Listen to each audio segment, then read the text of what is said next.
এখন শুনবেন আজকের গুরুত্বপূর্ণ খবরের শিরোনাম। গাজায় যুদ্ধবিরতি নিয়ে যা বললেন হিজবুল্লাহ প্রধান। অবশেষে চুক্তিতে সই করল রাশিয়া ইরান। প্রথম ধাপে 737 ফিলিস্তিনি বন্দীকে মুক্তি দিবে ইসরায়েল। ইরানের সুপ্রিম কোর্টের সামনে বন্দুকধারীর গুলি, 2 বিচারক নিহত। ধ্বংসস্তূপে পরিণত হওয়া গাজা পুনর্গঠনে সময় লাগবে 40 বছর। ভূতান্ত্রিকদের চাঞ্চল্যকর আবিষ্কার, 2 ভাগে বিভক্ত হয়ে যাচ্ছে ভারত। গাজায় যুদ্ধবিরতি নিয়ে যা বললেন হিজবুল্লাহ প্রধান। হিজবুল্লাহর প্রধান সাইয়েদ সাইম কাসেম গাজায় যুদ্ধবিরতি চুক্তির জন্য ফিলিস্তিনদের অভিনন্দন জানিয়েছেন। তিনি বলেছেন, এই চুক্তি প্রতিরোধ গোষ্ঠীগুলোর স্থিরতার প্রমাণ। নাইম কাসেম জানান, 2024 সালের মে মাসে প্রস্তাবিত শর্ত থেকে চুক্তির কোনো পরিবর্তন হয়নি। এটি প্রমাণ করে প্রতিরোধ গোষ্ঠীগুলো তাদের দাবি আদায় করতে সক্ষম হয়েছে। অপরদিকে ইসরায়েল তাদের লক্ষ্য অর্জন করতে পারেনি। হিজবুল্লাহ প্রধান আরও উল্লেখ করেন, লেবাননের হিজবুল্লাহর সঙ্গে সংঘর্ষ গাজার বিজয়ে বড় ভূমিকা রেখেছে। তিনি বলেন, হিজবুল্লাহর লড়াই গাজার প্রতিরোধকে আরও শক্তিশালী করেছে এবং ইসরায়েলের উপর চাপ সৃষ্টি করেছে। নাইম কাসেম সতর্ক করেছেন, ইসরায়েল যেন নভেম্বরে হওয়া যুদ্ধবিরতি লঙ্ঘন করে হিজবুল্লাহর ধৈর্য পরীক্ষা করার চেষ্টা না করে।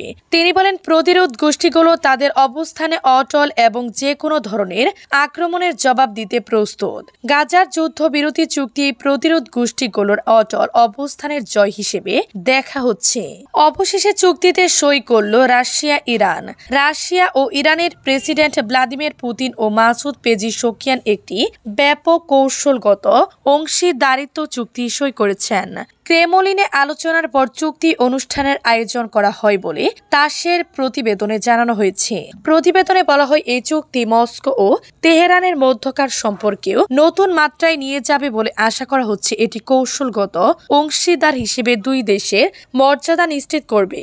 চুক্তিটি দীর্ঘমেয়াদী সহযোগিতার আরও বিকাশের জন্য একটি আইনি কাঠামো সৃষ্টি করেছে। রাশিয়া ও ইরানের কর্মকর্তাদের মধ্যে প্রতিরক্ষা, সন্ত্রাস দমন, জ্বালানি, অর্থ, পরিবহন, শিল্প, কৃষি, সংস্কৃতি, বিজ্ঞান ও প্রকৌশলী সহ সব ক্ষেত্রে এই চুক্তি প্রযোজ্য। চুক্তির আগে মস্কোয় মাসুদ পেজিশকিয়ানের সঙ্গে বৈঠকে রুশ প্রেসিডেন্ট ভ্লাদিমির পুতিন বলেন, আপনার আজকের সফর বিশেষ তাৎপর্যপূর্ণ, কারণ আমরা কেবল আমাদের সহযোগিতার সমস্ত ক্ষেত্র নিয়ে আলোচনা করার সুযোগ পাব না। আমরা রাশিয়া ও ইরানের মধ্যে ব্যাপক কৌশলগত অংশীদারিত্বের বিষয়ে একটি প্রধান মৌলিক চুক্তিও সই করব। ইরানের সঙ্গে সব ক্ষেত্রে বাস্তবিক সহযোগিতা বাড়াতেই নতুন চুক্তি সই হচ্ছে। প্রথম ধাপে 737 ফিলিস্তিনি বন্দীকে মুক্তি দিবে ইসরায়েল। রবিবার স্থানীয় সময় সকাল 8:30 থেকে কার্যকর হচ্ছে ইসরায়েল ও হামাসের গাজা যুদ্ধবিরতি চুক্তি বাস্তবায়নের প্রথম পর্যায়ে 737 ফিলিস্তিনি বন্দীকে মুক্তি দিবে ইসরায়েল। এরই মধ্যে বন্দীদের হালনাগাদ তালিকা প্রকাশ করেছে ইসরায়েলি বিচার মন্ত্রণালয়। ইসরায়েলি বিচার মন্ত্রণালয়ের পক্ষ থেকে বলা হয়েছে, রবিবার বিকাল 4টার আগে এই বন্দীদের মুক্তি দেওয়া হবে না। যুদ্ধবিরতি চুক্তির আওতায় মুক্তি দেওয়ার জন্য এর আগে কারাবন্দী 95 ফিলিস্তিনের একটি তালিকা প্রকাশ করেছিল ইসরায়েলি বিচার মন্ত্রণালয়। পরে এই তালিকা হালনাগাদ করা হয়েছে। যুদ্ধবিরতির শর্ত অনুযায়ী গাজায় হামাসের হাতে থাকা 33 জিম্মির মুক্তির বিনিময়ে ইসরায়েলি কর্তৃপক্ষ এসব বন্দীকে মুক্তি করে দিবে।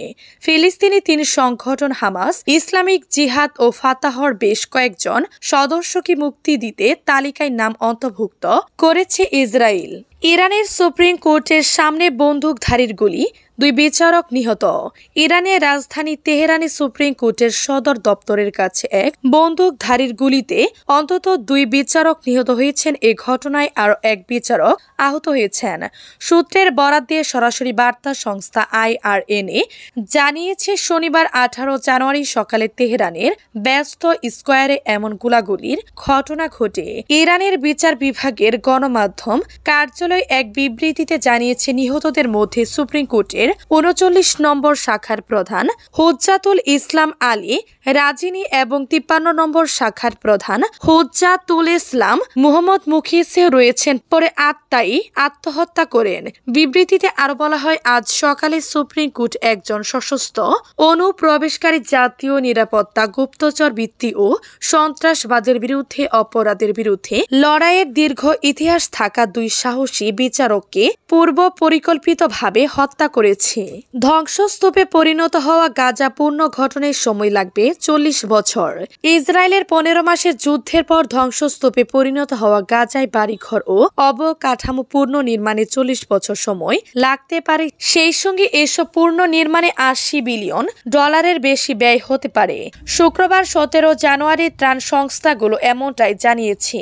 আরব নিউজের প্রতিবেদন বলেছে, এই যুদ্ধ গাজাকে ভবনের কালো খোলস এবং ধ্বংসসাপ শেষে ডিবির একটি ধ্বংসস্তূপে পরিণত করেছে। বড় বড় রাস্তা উপড়ে গেছে, গুরুত্বপূর্ণ পানি ও বিদ্যুতের অবকাঠামো ধ্বংসস্তূপে পরিণত হয়েছে। বেশিরভাগ হাসপাতাল এখন অকেজো। তবে ক্ষয়ক্ষতির সম্পূর্ণ পরিমাণ কেবল তখনই জানা যাবে যখন রোববার যুদ্ধবিরতি কার্যকর হবে এবং পরিদর্শকরা সেখানে ঢুকে সার্ভে করতে পারবেন।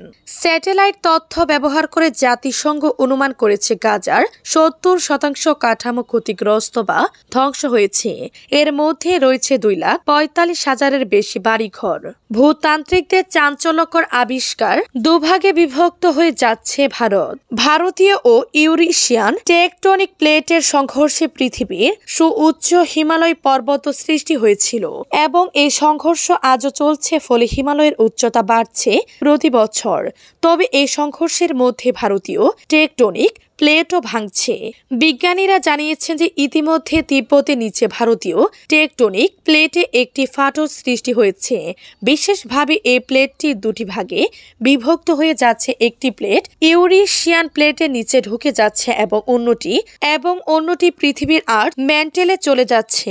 সম্প্রতি এক সম্মেলনে বিজ্ঞানীরা দাবি করেছেন বর্তমানে ভারতীয় টেকটনিক প্লেট ডিলেমিনেশন প্রক্রিয়ার মধ্যে দিয়ে চলেছে। এর ফলে গভীর নিম্ন অংশটি অগভীর ঊর্ধ্বাংশ থেকে বিচ্ছিন্ন হয়ে যাচ্ছে। এই বিচ্ছিন্নতার কারণ হচ্ছে ইউরেশিয়ান প্লেটের মধ্যে ধাক্কাধাক্কি, পৃথিবীর গভীরে অন্তত জটিল চলনের ফলে এমন পরিস্থিতি তৈরি হয়েছে যা সাধারণত দেখা যায় না।